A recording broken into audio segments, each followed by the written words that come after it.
Telugu Desam party మహిళల్ని Rajamahendravaram city MLA ఘనంగా సన్మానించారు. ఇటీవల భవానీ చారిటబుల్ ట్రస్ట్ ఆధ్వర్యంలో నగరంలోని 42 డివిజన్లలో నిర్వహించిన ముగ్గుల పోటీలు విజయవంతంగా ముగిశాయి. ఆ పోటీల్లో సాహసోపేతంగా జడ్జిమెంట్ ఇచ్చిన తెలుగు మహిళలను ఈ రోజు శ్రీకన్య గ్రాండ్లో నిర్వహించిన మీడియా సమావేశం అనంతరం శాల్వా కప్పి సత్కరించారు.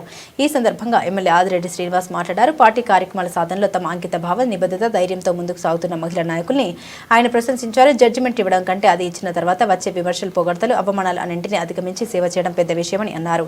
ఇలాంటి మహిళా నాయకులు మన పార్టీకి నిజమైన సంపదని ఎమ్మెల్యే అన్నారు. ప్రతి కార్యకర్త కృషిని గుర్తించాలని, ఎవరి గౌరవానికి భంగం కలగకుండా చూసుకోవడం తన బాధ్యతగా భావిస్తున్నామని పేర్కొన్నారు. 42 వార్డుల్లో ముగ్గులు పోటీలు నిర్వహించిన తెలుగుదేశం పార్టీ కుటుంబ సభ్యులకు మనస్ఫూర్తిగా అభినందన తెలియజేస్తూ, వాళ్ళు ఎంత గొప్పగా ఘనంగా నిర్వహించిన ఆ జడ్జిమెంట్ ఒక తీరు బట్టే వాళ్ళ గౌరవం పెరగడమైనా తగ్గడమైనా వార్డులో ఉంటుంది. అది చాలా కీలకమైనది జడ్జిమెంట్.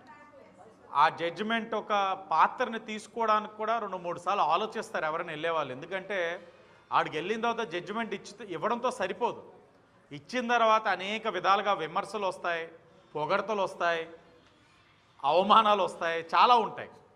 అవన్నీ కూడా పక్కన పెట్టేసి కేవలం ఇది తెలుగుదేశం పార్టీ కుటుంబ సభ్యుల ఒక కార్యక్రమం, ఏది జరిగినా ఇది నా పార్టీ కార్యక్రమం నేను చెయ్యాలని చెప్పి నిస్వార్థంగా ముందుకు అడుగులేసిన మహిళా లోకానికి అందరికీ నమస్కారం. ఎందుకు ఈ మాట చెప్తా ఉన్నానంటే, రోజులు మారినాయి, రాజకీయ వ్యవస్థల యొక్క ఆలోచనలు మారిన ఈ రోజుల్లో ఆలోచన విధానాల్లో పార్టీ ఇచ్చిన కార్యక్రమాన్ని నిస్వార్థంగా నా కార్యక్రమం, నా కుటుంబ కార్యక్రమాన్ని, కుటుంబంలో పనులన్నీ పక్కన పెట్టేసి తిరిగారు అని అంటే ఇది తెలుగుదేశం పార్టీ యొక్క సంపద, ఇది ఆస్తి. ఈ ఆస్తి పదిలంగా ఉన్నన్ని రోజులు తెలుగుదేశం పార్టీకి ఈ నియోజకవర్గమే కాదు ఏ నియోజకవర్గం కూడా ఓటమి ఉండదు.